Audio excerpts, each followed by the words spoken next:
What is up, team? It's your boy Sledge from the SledgeIncTeam, back with another video. And today, we're going to be ranking my 18 travel cards. Now, this ranking is solely based off my opinion.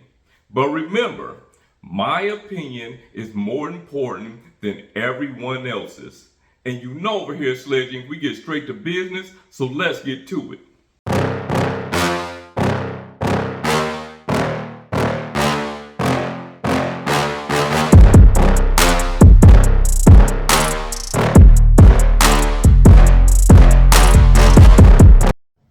Now this video started out being a challenge video that was created by YouTuber Daniel Braun to create the ultimate credit card setup with credit cards that I don't have. I watched videos by CJ, Stan the Credit Fraud, and Spencer Johnson, and I tried to create a video doing my own take on things. The problem is, your boy has 34 credit cards. And it was hard to try to create a setup using cards that I don't have because I didn't want to use any cards that I wouldn't apply for in real life. What I decided to do is take credit cards that I already have and rank them and challenge other creators to do the same. Now, you personally might not consider some of these cards as travel cards, but they all earn points or miles that can be used for travel. So let's get into card number 18. The Navy Federal Go Rewards card. This is simply a no annual fee card that earns 3 points per dollar at restaurants, 2 points per dollar on gas, and 1 point per dollar on all other purchases. And then card number 17, which could have been card number 18, is the Navy Federal Go Biz card. Now, the only reason I rank this card above the Go Rewards card is because of the business card.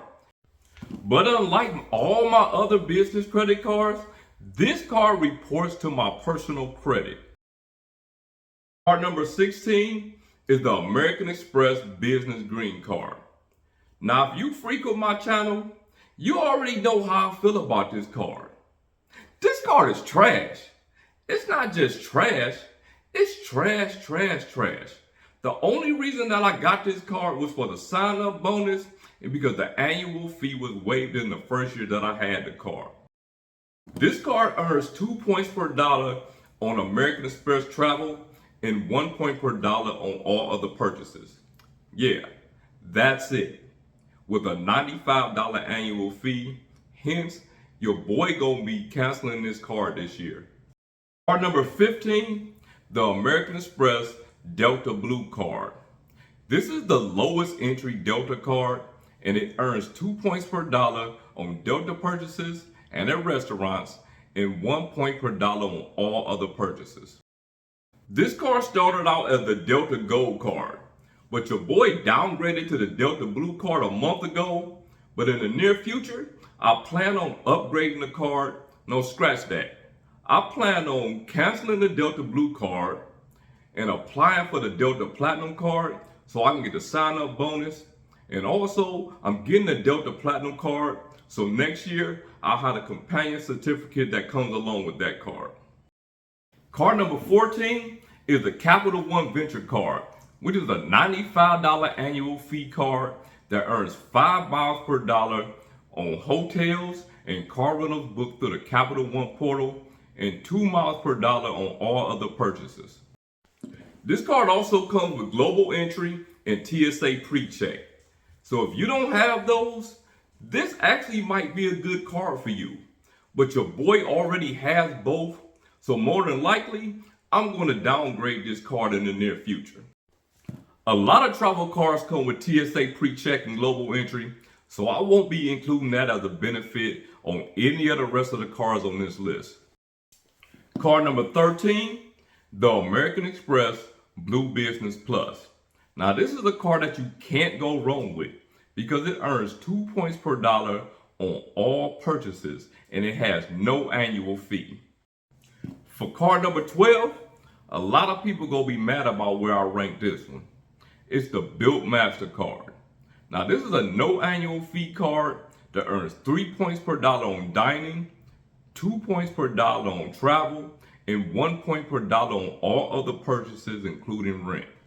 Plus, there's no transaction fee when you pay rent with the Built MasterCard, unlike all other credit cards. Now, this card could be close to the top or even at the top on some people's list. But because the Built MasterCard doesn't have a sign-up bonus, that's a big negative in my opinion.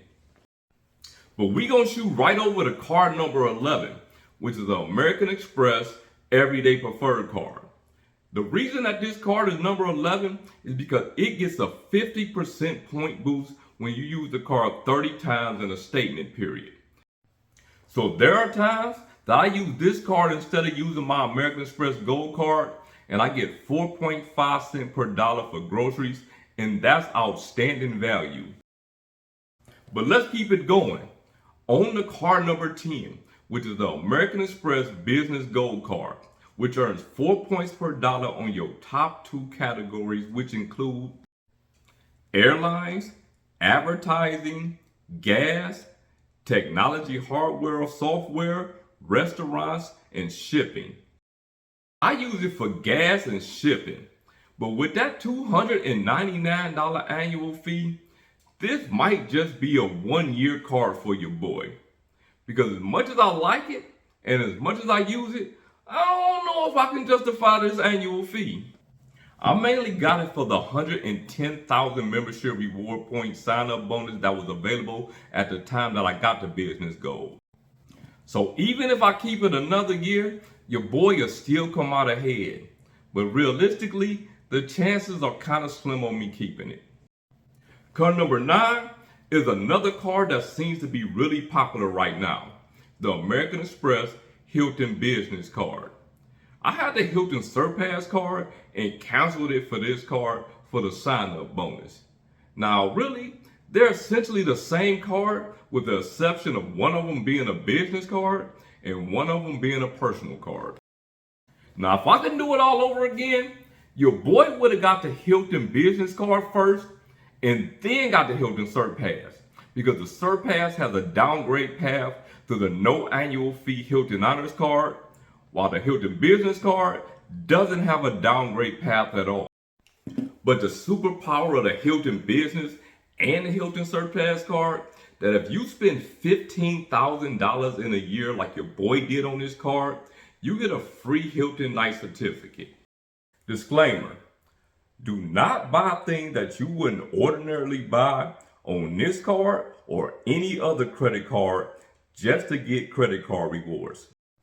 But this card earns 6 points per dollar on a lot of categories, including shipping, cell phone service, flights, car rentals, restaurants, and of course gas. This card gets you Hilton Gold status, which means you get 30 points per dollar when you book Hilton stays with this card. But later on in this video, you'll find out why your boy doesn't use it for that reason. Card number 7, the Navy Federal More Rewards card. Now this was your boy's first Navy Federal card and also my most used Navy Federal card.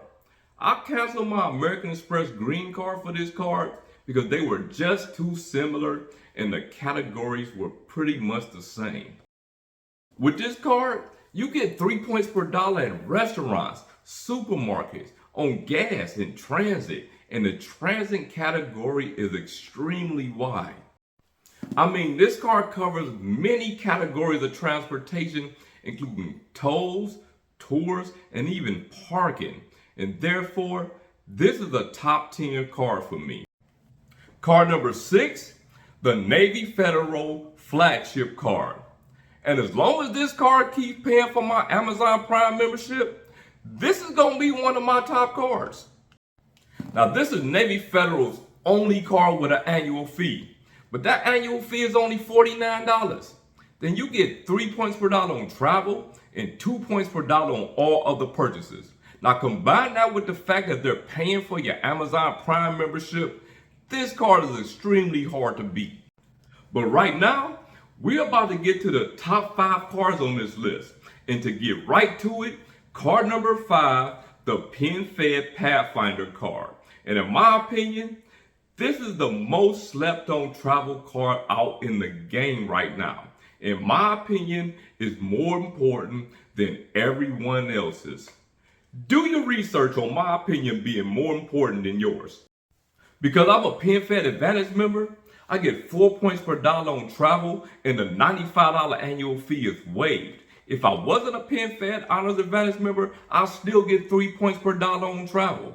Of course, there's also a $100 travel statement credit that you get every single year, which is valid as soon as you get approved for this card. When I went to the creator meetup in Vegas, your boy no longer had the Delta Gold card. I had the Delta Blue. So you know Delta wasn't trying to pay for my check bags. So what I did was, I charged those bags to the PenFed Pathfinder card, and 2 days later, they credited me back that $60. I also upgraded our seats to Delta Comfort Plus using the PenFed Pathfinder card and was credited that back as well. Honestly, you cannot go wrong with this card. Card number 4 is my most used card, the American Express Gold card. Now the reason that is number 4 is simple, because it fits my everyday needs and is used for 2 very important categories, that being dining and groceries. Plus the 2 credits that come with this card are things that I normally use, Uber and dining. I use Uber and Uber Eats. And most likely for the $10 dining credit, I use Grubhub, so that way I can use it pretty much anywhere that I please, because I do not go out of my way to use credit card credits. We down to the top 3, y'all. And card number 3 is the American Express Platinum card. Now I know a lot of people might have thought the Platinum card would have been my number 1 card, but right now, I feel like I still have a couple cards that are better than this one. Now I'm not going to run down the list of credits with this card, but I will say, since I started using the American Express Platinum card, I've traveled in a way and in places that I probably would not have done if I didn't have this card. Especially using my favorite benefit of the Platinum card, which is the American Express Fine Hotels and Resorts, because honestly, some of the locations that I've stayed in, I probably would have never paid full price to stay in those hotels. Card number 2 is the Hilton Aspire card. Now this card could have actually been number 1 because it's such a solid card and it's the absolute best hotel credit card. Using the Aspire card, I get 34 points per dollar when I book Hilton stays, a $250 airline credit that I use to put in the United Travel Bank so I can buy airline tickets with it, a $250 Hilton Resorts credit. I mean, with those 2 credits alone, it's way more than enough to justify getting the Hilton Aspire card. Then there's that $100 property credit that you get when you book a 2-night stay at the Waldorf Astoria or the Conrad, on top of the free night certificate that you get every single year, including a year as soon as you get approved for the Hilton Aspire card. And then there's Priority Pass Select, so I can go into airport lounges when I'm not flying Delta, or if I'm flying out of an airport that does not have an American Express Centurion lounge. The Aspire gives you diamond status, which is giving me an upgrade every single time that I've booked a Hilton stay since being diamond. I've gotten really early check-in and really late checkout. And with diamond status, you're guaranteed a room as long as you book that room within 48 hours of your stay, even if the hotel is sold out. Some Hilton properties have executive lounges that serve snacks, hors d'oeuvres, drinks, and even breakfast. And if you have diamond status, you have access to those as well. Now you might hear some people say, if everyone has Hilton diamond status, then no one has Hilton diamond status. But let me tell you something, those people are wrong. There's been countless times that I've been standing behind somebody checking into a Hilton, and when the clerk asks them are they a Hilton Honors member, they say no. So there's no way that everyone has diamond status. But enough with the Aspire card. My absolute number 1 travel card is the Charles Schwab Platinum card.